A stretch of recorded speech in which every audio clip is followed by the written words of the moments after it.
Hello friends, अनजाने में की हुई गलतियां आपके पेट्रोल इंजन को धीरे धीरे बर्बाद कर रही हैं। आपका माइलेज तो कम हो ही रहा है, मेंटेनेंस का खर्चा भी बढ़ रहा है क्योंकि टूट फूट जल्दी हो रही है जो उसको आगे जाके होनी थी। रीजन बहुत छोटे से हैं लेकिन आप उसको समझ ही नहीं पा रहे क्योंकि कुछ कॉमन ड्राइविंग हैबिट्स हैं जिनकी वजह से आजकल के पेट्रोल इंजन जल्दी खराब हो रहे हैं, जिसको आप सही समझ के चला रहे हो। आपको लग रहा है इससे कुछ नहीं होता, क्या होता है वो भी बताऊंगा, कितना नुकसान होता है और हाँ आप कर क्या सकते हो, इसका सोल्यूशन क्या है, कैसे इसको सुधार सकते हो। आज की वीडियो में बताऊंगा।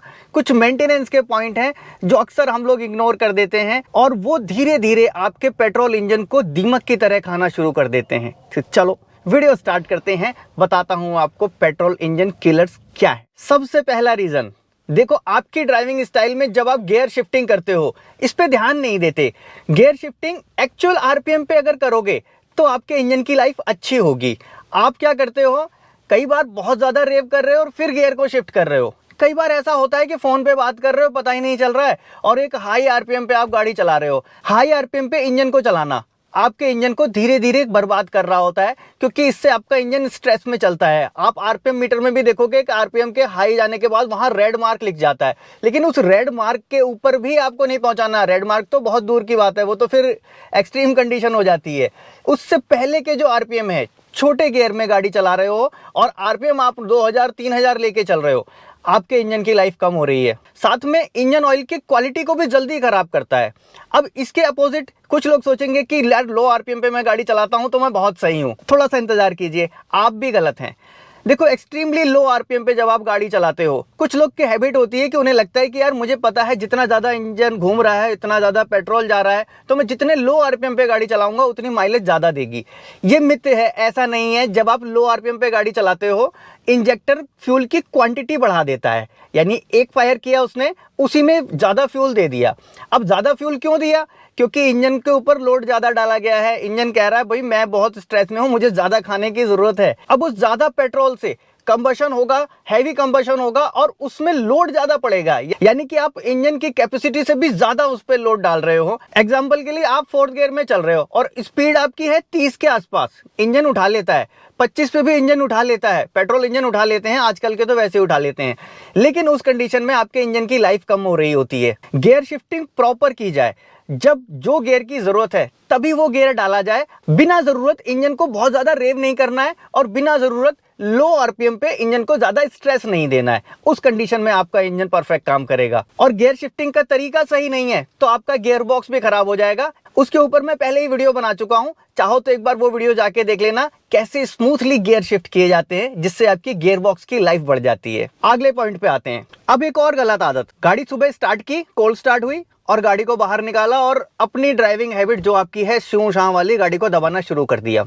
इस तरह से आपके इंजन की लाइफ कम हो रही है क्योंकि जब आप मॉर्निंग में गाड़ी को स्टार्ट करते हो, गाड़ी ठंडी है, इंजन ऑयल भी ठंडा है। अब उस इंजन ऑयल को सारे इंजन में सर्कुलेट होने में थोड़ा टाइम लगता है ताकि वो पूरे पार्ट्स को अच्छे से लुब्रिकेट कर पाए। ऑयल पहुंच भी गया तो फुल लुब्रिकेशन नहीं हो रहा है, उसके लिए चाहिए कि ऑयल में थोड़ी सी गर्मी आए ताकि वो अच्छे से उसका लुब्रिकेशन करे। आपने इंजन स्टार्ट किया और तुरंत एक्सीलेटर देना शुरू कर दिया और गाड़ी को चलाना शुरू कर दिया, मतलब आप ऐसा समझ लो एक सैंड पेपर पे आप इतना इंजन घिस रहे हो। ऐसा ही है। कुछ लोगों का मानना है कि नहीं जी बहुत पावरफुल होता है, स्टार्ट करते ही तुरंत सारे में घूम जाता है। हाँ जी, घूम जाता है, लेकिन अगर 3 सेकंड इंतजार कर लोगे तो आपका कुछ नहीं जाता है, इंजन की लाइफ इससे अच्छी होती है। बाकी डिबेट्स तो बहुत सारी हैं। और हाँ, अगर बहुत एक्सट्रीमली कोल्ड एरिया में रहते हो तो 1-1.5 मिनट तक गाड़ी को वार्म अप होने दो। सेम वैसा ही जैसे आप बॉडी को स्ट्रेच करते हो, आप जिम एक्सरसाइज कभी करते होगे तो ध्यान देना, जाते ही आप 100 किलो का वेट तो नहीं उठा लेते ना, पहले बॉडी को स्ट्रेच करते हो। सेम वैसे ही इंजन को भी थोड़ी सी स्ट्रेचिंग की जरूरत होती है। जब आप गाड़ी को ड्राइव करो, रोड पे निकल जाओ, थोड़ा सा आपने कोल्ड स्टार्ट पे छोड़ा, बराबर आरपीएम आ गए। पहले बार में आपको याद होगा कि आरपीएम थोड़े से ऊपर होते हैं, उस कंडीशन में तो और भी नहीं चलाना है। आरपीएम ऊपर है, जब ये आरपीएम डाउन आ जाए तब आपको गाड़ी चलानी है। गाड़ी चलाने के बाद पहले कुछ किलोमीटर, कम से कम 4-5 किलोमीटर तो बिल्कुल लाइट फुट चलाओ, गाड़ी को बहुत अच्छे से चलाओ। इसके बाद जो भी आपको भगानी हो, जो करना हो वो कर लेना, आपके ऊपर है। लेकिन ये जो प्रैक्टिस है ये आपके इंजन की लाइफ तो बढ़ाएगी, साथ में आपका माइलेज बढ़ेगा। आपको लग रहा है कि मैं 30 सेकंड आइडलिंग रख रहा हूं तो मेरा माइलेज ड्रॉप हो जाएगा, उतना तो फ्यूल बर्बाद हो रहा है। बर्बाद नहीं हो रहा है और आपका फ्यूल बच रहा है, क्योंकि स्टार्टिंग में वैसे ही इंजेक्टर एक्स्ट्रा फ्यूल इंजेक्ट करते हैं ताकि इंजन को एक ऑप्टिमल टेम्परेचर पर जल्दी जल्दी से जल्दी ले आया जा सके। अब उसी कंडीशन में आप उस पर लोड भी डाल देते हो तो अब उससे भी ज्यादा फ्यूल इंजेक्ट करते हैं।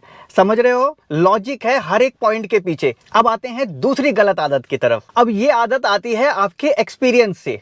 देखो, आप पहचान कैसे पाओगे इस चीज को कि आपके इंजन को डिस्ट्रॉय कर रही है? पेट्रोल इंजन को डिस्ट्रॉय करने वाली चीज मिसफायर। इसके ऊपर ऑलरेडी मैंने वीडियो बनाया रखा है कि मिसफायर कैसे होता है, किस केसेस में होता है, क्या क्या चीजों को अवॉइड करना चाहिए, और मिस का फायर हो रहा है तो गाड़ी कैसा फील कराएगी। वो आप वीडियो देख लेना अगर डिटेल समझनी है तो। लेकिन शॉर्ट में आपको बता दूं, जब कोई भी एक इंजेक्टर फायर नहीं कर रहा या फिर कोई भी एक स्पार्क प्लग स्पार्क जनरेट नहीं कर रहा, सीधे शब्दों में कहें कि उस कंबशन चैम्बर में फ्यूल तो आ रहा है लेकिन आग नहीं लग रही, तो उसको बोलते हैं मिसफायर। अब उसके रीजन कई सारे हो सकते हैं, लेकिन आपको आना चाहिए मिसफायर को पहचानना। और मिसफायर अगर हो रहा है गाड़ी में तो आपको गाड़ी को नहीं चलाना, पहले उसको सही कराना।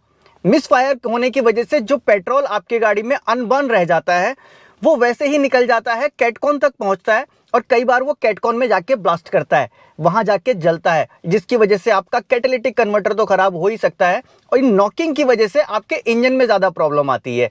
याद रखना, इंजन में जितनी ज्यादा नॉकिंग होगी आपके इंजन की लाइफ उतनी कम होती जाएगी। तो मिसफायर का ध्यान रखना, गाड़ी चलाते समय आपको फील आ जाएगा। एक्स्ट्रा वाइब्रेशन मिलता है आपको इंजन में जब गाड़ी मिसफायर कर रही होती है, तो गाड़ी का पिकअप कम हो जाता है जब गाड़ी मिसफायर कर रही होती है, तो आपको अंदर तक वाइब्रेशन फील होगा। कैसे इसको डायग्नोस करना है, कैसे ठीक करना है, वो भी सारी चीजें मैंने बता रखी है। लेकिन इस बात का ध्यान रखना है कि मिसफायर करती हुई गाड़ी को ज्यादा नहीं चलाना है।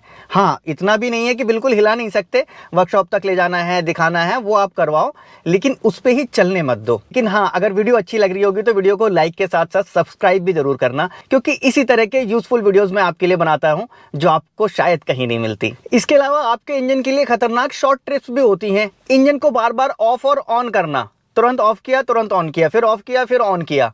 आप सोच रहे हो मेरा फ्यूल बच रहा है, लेकिन धीरे धीरे आपके इंजन की लाइफ कम हो रही है। इंजन के अंदर जो इंजन ऑयल होता है, इसकी लाइफ अक्सर आप लोग किलोमीटर्स पे नापते हो, लेकिन असल में इसकी लाइफ साइकिल्स पे होती है। जितनी बार ये हीट होगा और जितनी बार ठंडा होगा, और कई बार तो इंजन ऑप्टिमल टेम्परेचर तक पहुंच भी नहीं पाता, आप इंजन को ऑफ कर देते हो। अवॉइड करना चाहिए कि शॉर्ट डिस्टेंस में इंजन को ऑफ और ऑन करना। कुछ लोग कमेंट लिख भी चुके होंगे कि ये ऑटो ऑन ऑफ होता है, इसका क्या करें, मन में आ गया होगा, मैं भी बता देता हूँ। देखो, ऑटो ऑन ऑफ का जो फीचर होता है ऑटो स्टार्ट वाला, आप देखना एक पैटर्न पे आपकी गाड़ी एक लाइट पे बंद हुई अपने आप, आपने क्लच दबाया, गाड़ी स्टार्ट हुई, फिर आप सेम मतलब 2 मिनट के लिए आगे बढ़ो और फिर क्लच दबाना, गाड़ी बंद नहीं होगी। मतलब ये भी अच्छी गाड़ियों में प्लान किया जाता है, प्रोग्रामिंग की जाती है कि आपने अभी कराया था ना, तो अब तुरंत बार बार नहीं कराना। और हाँ, अगर आपकी गाड़ी जैसे बार बार कर रही है तो मैं तो ये कहूंगा कि आप इस ऑटो ऑन ऑफ वाले फीचर को उस समय बंद कर दो, क्योंकि इंजन की लाइफ ज्यादा इंपॉर्टेंट है। इंजन ऑयल का सही रहना ही आपके इंजन को सही रखता है।